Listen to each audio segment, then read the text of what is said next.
राधे राधे, जय श्री राम। मैं अपने YouTube चैनल पूनम सरिता संगीत में आप सबका तहे दिल से स्वागत करती हूँ और आप सबके लिए ईश्वर से मंगल कामना करती हूँ।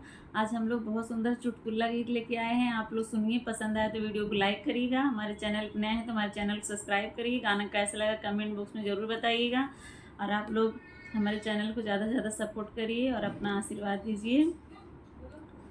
डोल सी किया कि नैया मोर पतर का बाल माँ, डोल सी किया कि नैया मोर पतर का बाल माँ, डोल सी किया कि नैया मोर पतर का बाल माँ।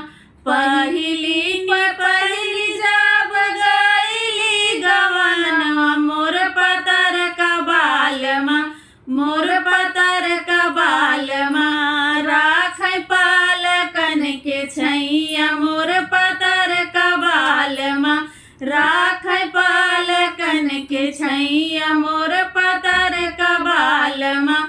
डोल सी किया कि नैया मोर पतर का बाल माँ, डोल सी किया कि नैया मोर पतर का बाल माँ।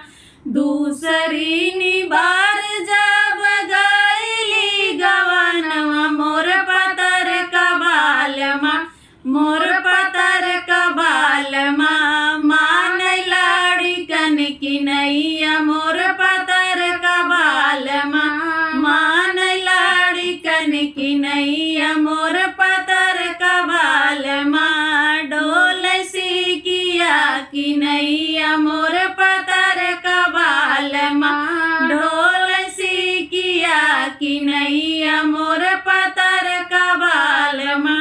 तीसरी